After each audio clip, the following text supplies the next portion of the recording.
The room went quiet when Daniel's parents gave me a contract and said, "Sign this. Everything you own now belongs to the family." Daniel smiled and said, "It's just a formality, babe." I leaned back and smiled. "Then you'll love what's in my safe deposit box." Their smiles disappeared as my lawyer walked in.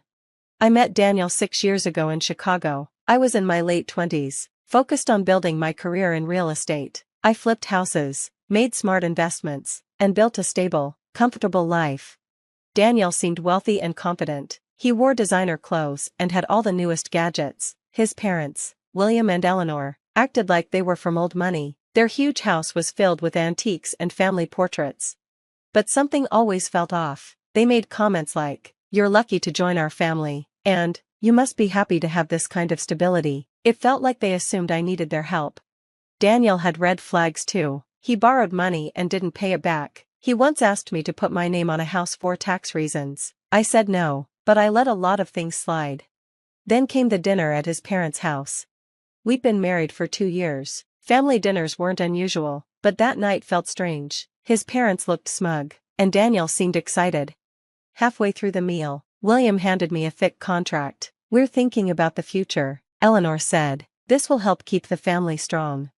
I looked at the contract. They wanted me to sign over everything, my savings, investments, properties, into a family trust that they controlled. My stomach dropped. "It's just a formality, babe," Daniel repeated. I looked at him. He expected me to just agree. Instead, I smiled. "Then you'll love what's in my safe deposit box." Everyone froze. Daniel's smile faded. Eleanor looked nervous. William clenched his jaw. Then my lawyer walked in. Eleanor tried to dismiss her, but my lawyer ignored her. "Read the contract," and laughed. "This is clear financial manipulation." She explained that if I signed, they could take all my money and sell my properties, and I wouldn't be able to stop them. Eleanor tried to defend it, calling it a matter of trust, but my lawyer pointed out the fine print. They'd have full control, and I'd have none. Daniel stood up angrily. "Why are you doing this?" "You just tried to steal everything from me," I said calmly.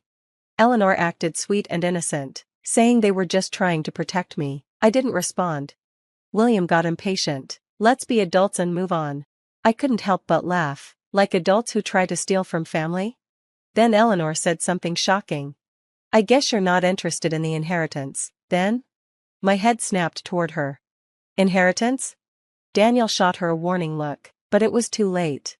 "Oh, didn't he tell you?" she said. "His grandfather's estate in Rhode Island, the real family wealth."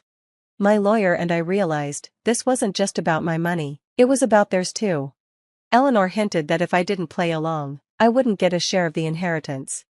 But I wasn't tempted. I saw what they were doing. They'd always taken what didn't belong to them, and Daniel had hidden this from me. "Were you ever going to tell me?" I asked him. "I was waiting for the right time," he said. "Right for you," I replied. We left without another word. In the car, my lawyer said, "They were after more than your money." I nodded. "What are the chances Daniel has debt?" She looked at me. "You think he's hiding something?" "I know he is." The next day, I hired a private investigator to dig into Daniel's past, his finances, credit, and business dealings. What he found was worse than I expected. Daniel was deep in debt, maxed out credit cards, loans, and even a business loan in my name without my permission. I was furious. That night, I confronted him. "How long have you been stealing from me?" He looked shocked. "What are you talking about?" I threw the papers onto the table. "You took out a loan in my name, hid your debt, lied to me, and you wanted me to sign everything over so you could fix your mess?" For the first time, Daniel didn't deny it. Instead, he did something worse. He laughed. A cold, bitter laugh. "You were always so careful," he said, shaking his head. "I thought you'd understand that we needed to think about the future, but you just don't get it, do you?" My chest tightened. This was his plan all along. He looked at me with a blank expression. "You have no idea what you've just started." I stepped back. "Are you threatening me, Daniel?" He didn't answer. He just grabbed his coat and walked out. I stood there, fists clenched. I wasn't scared, I was angry. If he thought this was over, he was wrong. That night, I barely slept. My mind raced, piecing together everything, every lie, every red flag. He hadn't just betrayed me, he had been planning this for a long time. The next morning, my phone buzzed. "Teresa, you need to come to my office, now." I could hear the urgency in her voice. Without asking questions, I grabbed my keys and drove over. When I walked in, she was waiting with a file on her desk. "You're not going to like this," she warned, pushing the file toward me. I opened it, and my stomach dropped. There was another woman, actually, two. Daniel wasn't just lying about money, he was lying about everything. "Meet Lisa and Hannah," Teresa said, pointing to two photos of women, both younger than me, both beautiful. Lisa was with him 2 years ago, he promised to marry her, took out a loan in her name, and drained her savings before disappearing. My stomach twisted. Hannah was last year, same story, but he never actually broke up with her. I stared at the pictures, trying to process what I was hearing. "So he was cheating?" I asked. Teresa nodded. "Yes, but here's the kicker." She flipped to another document. "He was engaged to Hannah." I blinked. "What?" "Yeah," Teresa said, "he proposed, gave her a ring, and planned a wedding. She thinks they're getting married in 6 weeks. My mouth went dry. "So he was married to me, engaged to someone else, and scamming both of us?" Teresa sighed. "Pretty much. And that's when it hit me, the Rhode Island estate, the inheritance his family kept talking about. Daniel needed a wife on paper to access it, that's why he kept me around, that's why he pushed for the trust. He wasn't just trying to steal my money, he was trying to replace me before I figured it out." I needed to talk to Hannah. The next day, Teresa set up a private meeting at a coffee shop. When Hannah walked in, she was practically glowing. She thought she had a fiancé, she had no idea she was Daniel's next target. I introduced myself. The moment I mentioned Daniel's name, her face changed. "How do you know him?" she asked, suddenly defensive. "Because he's my husband." "That's not possible." I placed my wedding ring on the table. Hannah's hand shook as she pulled out her ring and placed it beside mine, exactly the same. That's when she started crying. She told me everything. Daniel had promised her he was getting an inheritance but needed to be married to secure it. He promised a life of luxury in Europe once everything was settled. He had even convinced her to give him her savings. I clenched my fists. "Do you still have contact with him?" She nodded, wiping her tears. "He's supposed to take me to meet his family this weekend." I took a deep breath. "We're going to crash that little reunion."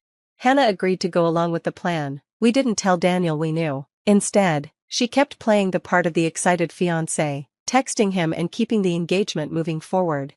Meanwhile, I worked behind the scenes.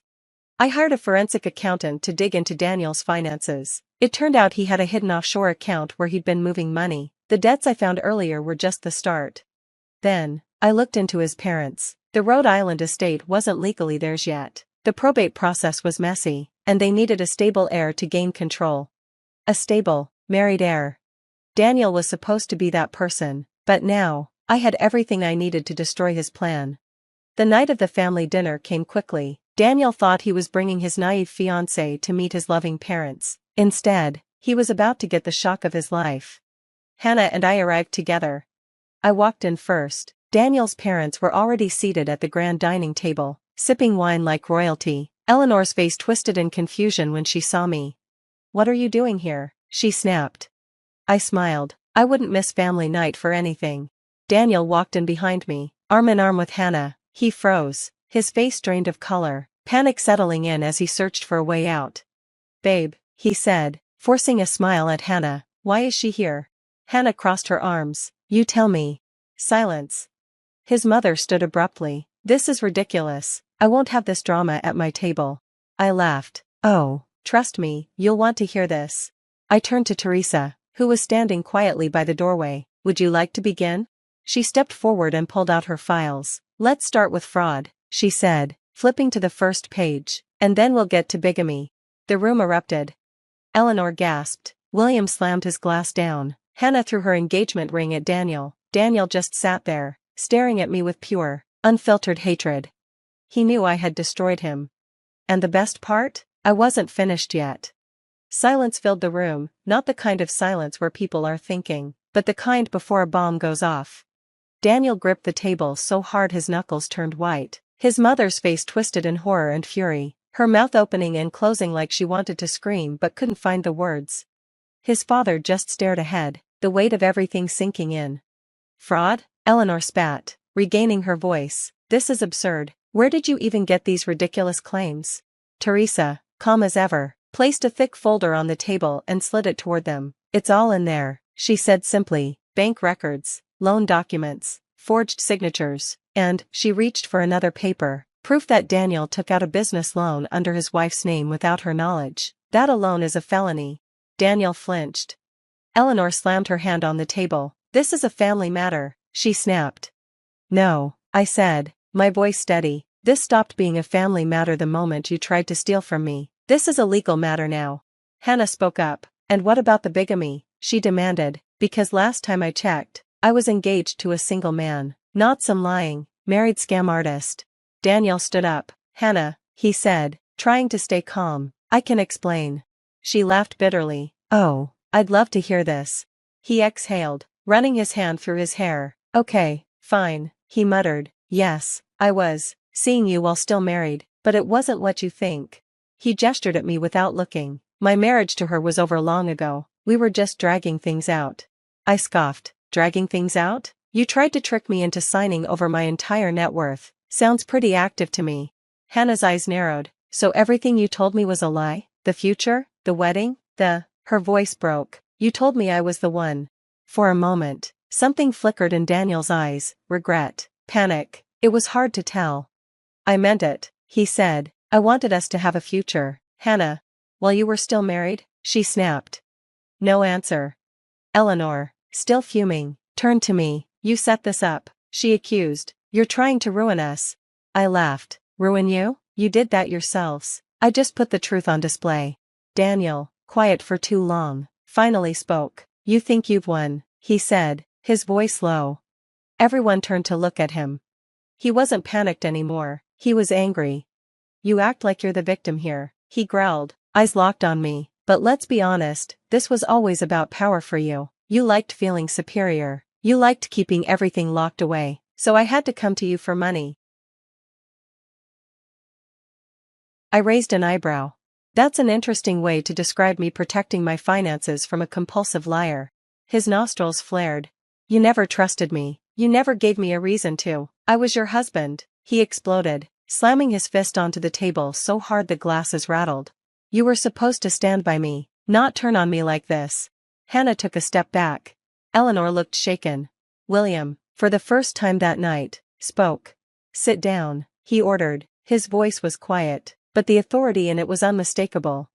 Daniel hesitated, his chest rising and falling rapidly. Then slowly, he sank back into his chair. Teresa cleared her throat. Since emotions are high, let's cut to the chase, she said, flipping through her notes.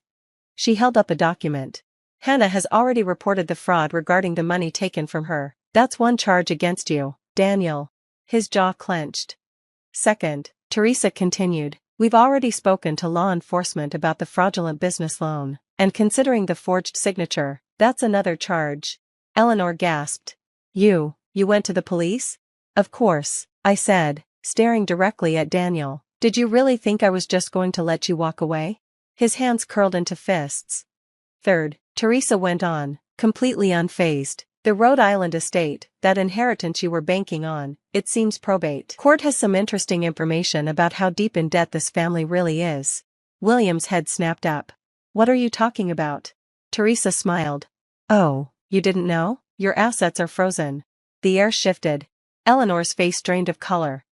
No, that's not possible. It is, Teresa said, her tone matter of fact. Turns out, the real reason you wanted my client to sign everything into a family trust was because you needed her money to pay off your debts. Eleanor shot up from her seat. This is a lie, but the way her voice cracked, she knew. William knew. Daniel knew. They were done. Eleanor was the first to break. She turned to Daniel, her voice sharp, her eyes burning with fury. You idiot, she hissed. You had one job. You were supposed to make this work, and now we're ruined. Daniel flinched. Don't put this all on me, he snapped. This was your plan just as much as mine. And you were supposed to execute it, she screeched. William rubbed his temples, looking 10 years older. Hannah, shaking, turned to me. I want him arrested. Don't worry, I said, it's already in motion. Daniel's head snapped toward me. You wouldn't. I met his stare, unwavering. Watch me. And that's when the sirens wailed outside. Daniel was arrested that night, fraud, identity theft, bigamy. There was more than enough to bring him down. As for his parents, their estate went into foreclosure within months. Hannah and I?